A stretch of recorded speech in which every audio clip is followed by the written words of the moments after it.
Deputy Chairman of Committees, for the opportunity to speak a few words at this very important debate when the Honorable Minister of Justice has presented to the House amendments to the Code of Criminal Procedure Act and to the Convention Against Torture and Other Cruel, Inhuman or Degrading Treatment or Punishment Act, and certain orders for approval.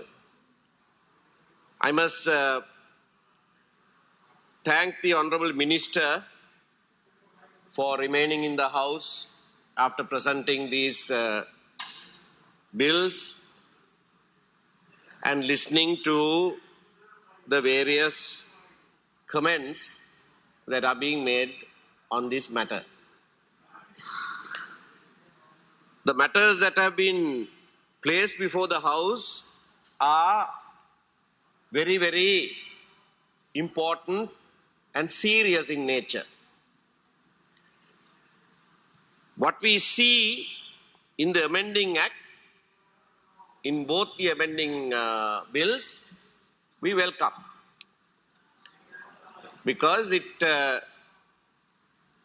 seeks to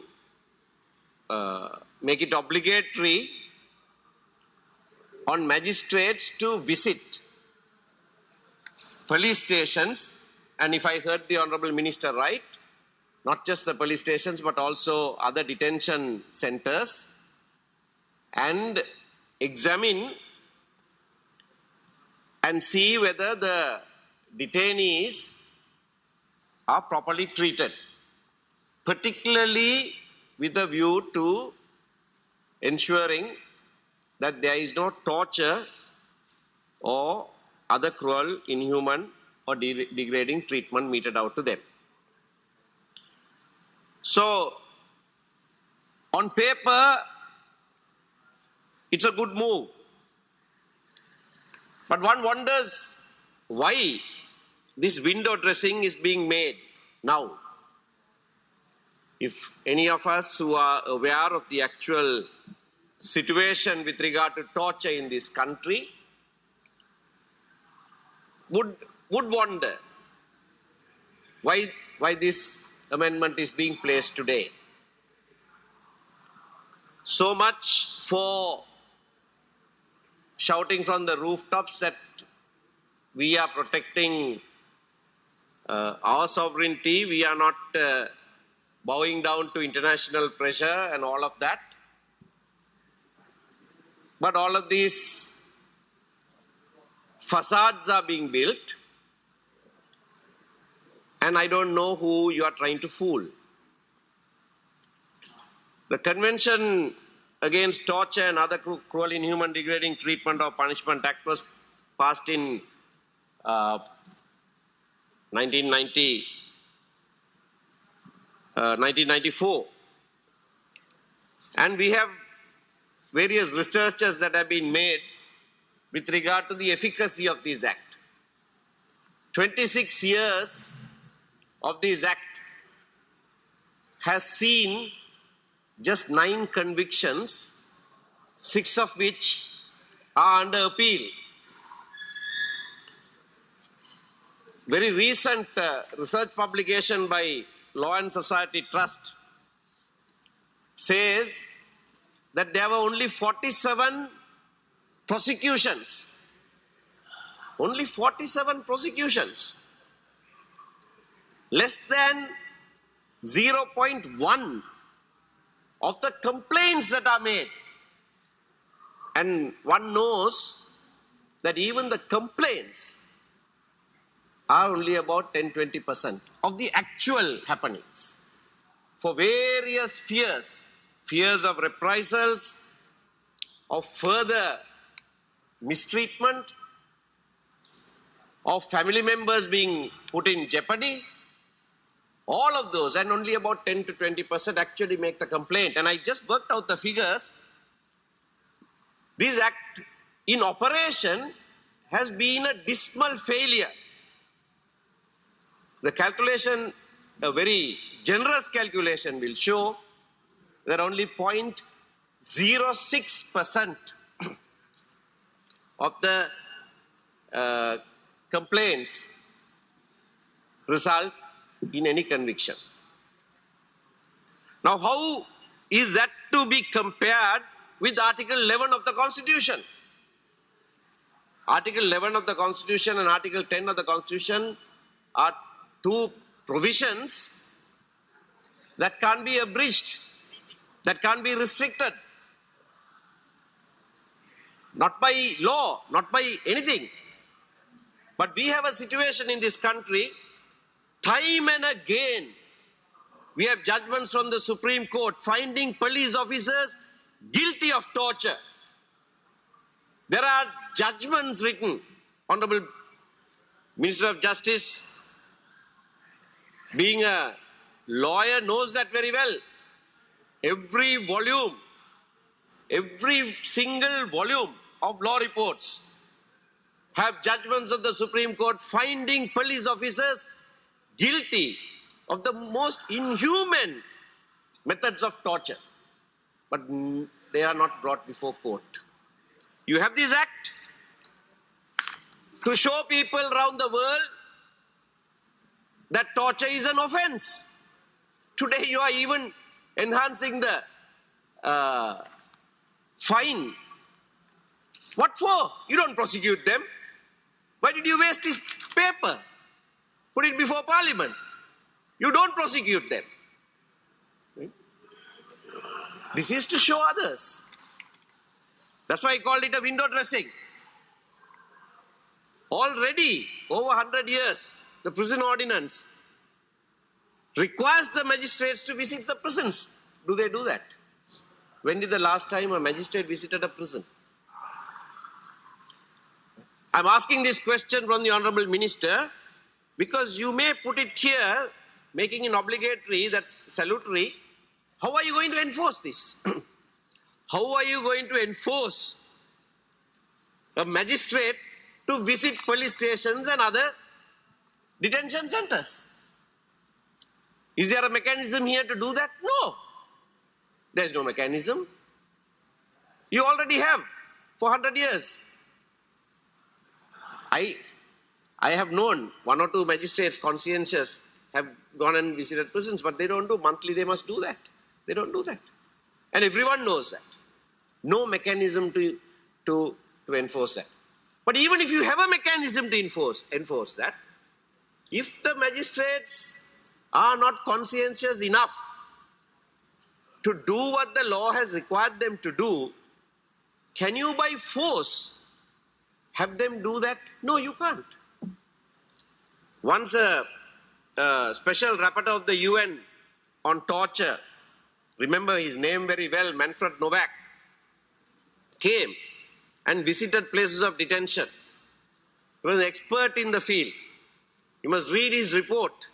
I think that report came about 15 or 20 years ago, but still valid because he visited a particular place. Then later in the afternoon, he visited the place again. And he found people who were there, not there in the morning, they are in the afternoon. He put it all down because those who had been tortured had been taken away and hidden when he went there announced. So he went unannounced in the afternoon and found them. All of those facts are there. Later there is another rapporteur, Mendes, who's given another statement, a report. You allow them to come to this country because you want to show the world that you're open, right? There is no torture. Sri Lanka is one of the worst countries for torture by the police machine. I'm happy that the Minister of Public Security is also here now. We are one of the worst countries. You can say this, you can present this. I heard the minister say, buildings, the hardware, the laws that you have passed is software. And he thinks that that is complete. But where is the delivery? You have made the computer, you have programmed it, but doesn't work. It doesn't work. Even the power doesn't come on in your hardware and your software computer. It's broke. The system, insofar as torture is concerned, your system is broke and you can't fix it by passing these laws. Now, one word about Prevention of Terrorism Act. Torture in this country became an epidemic because of the provision in the PTA that enabled, that allowed confessions made to police officers as admissible evidence. That's how torture became endemic. That's how police officers lost their ability to investigate offences. They no longer had to investigate offences. That skill disappeared long ago. All you had to do was beat up a fellow, or do worse, get his signature. You solve the crime. I have demonstrated, I don't want to repeat this, I have given stories after stories after stories where crimes are supposed to have been solved because you have a confession. You convict the wrong person. But what is dangerous in that is that the real culprit is still roaming free, is still there out on the street. That is what is dangerous about this. If you are only concerned about national security, you say, your national security is gone. Because the one who actually committed the crime is out there. And you have got somebody else, got a confession, and put him behind bars. So even from that point of view, not just from the human rights point of view, not from the human dignity point of view, even from your avowed national security point of view, it's a dismal failure. The European Union has passed a resolution that they're withdrawing GSP+. Why? Because in 2017, a guarantee was given by the then government that they will repeal the PTA and replace it with another law that is compliant with international human rights standards. Some effort was made. When they came up with the CTA, I was the first person to publicly announce that this is worse than the PTA. Subsequently, it came to various parliament committees.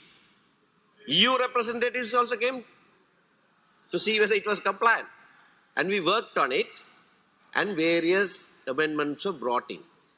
It wasn't perfect, but it was 100 times better than the PTA that you have. It was 100 times better, I repeat, it's 100 times better than the PTA that are still on our statute books.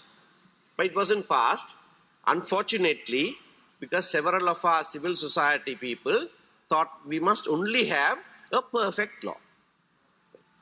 And so we now have the PTA, because we couldn't have the perfect law. There were shortcomings in that, but it was far better.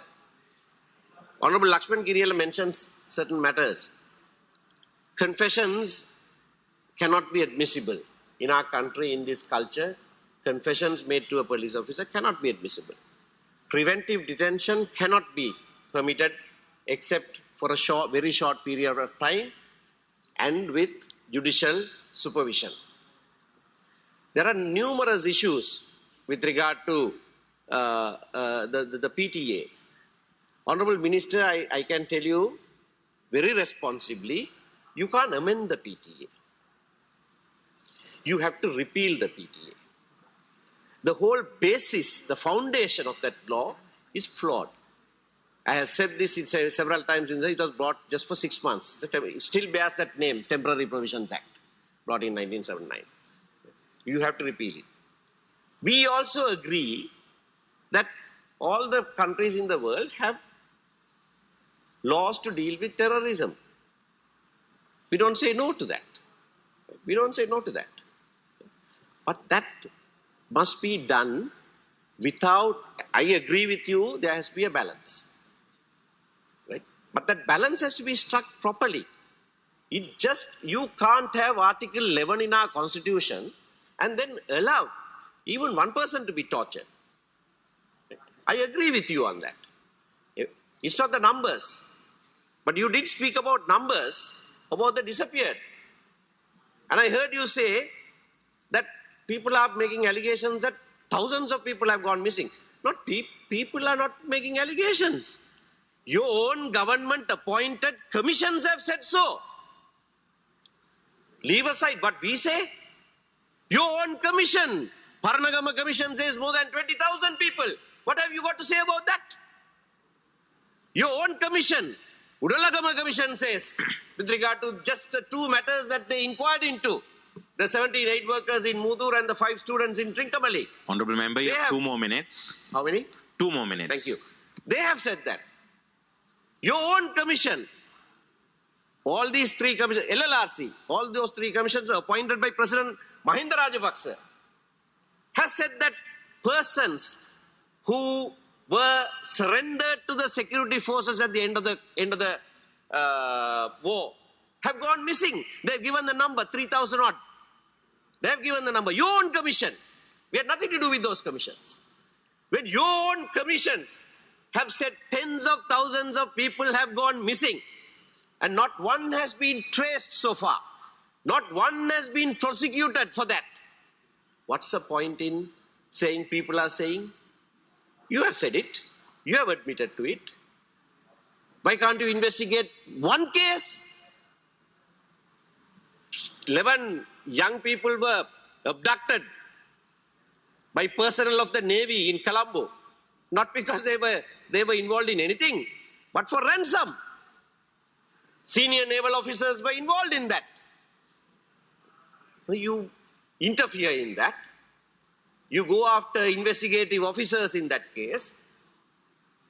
You waylay that case, and then you preach sanctimoniously here that this government will protect the dignity of everyone. How do you make these ends meet then? If you are sincere, and I'm saying, Honorable Member, please wind up. You are not sincere. This is just window dressing for the European Union. And it's too late. And I want the European Union and the entire world to know that this is just eyewash.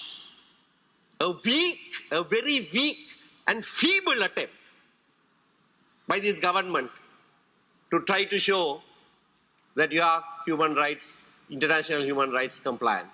That will not work.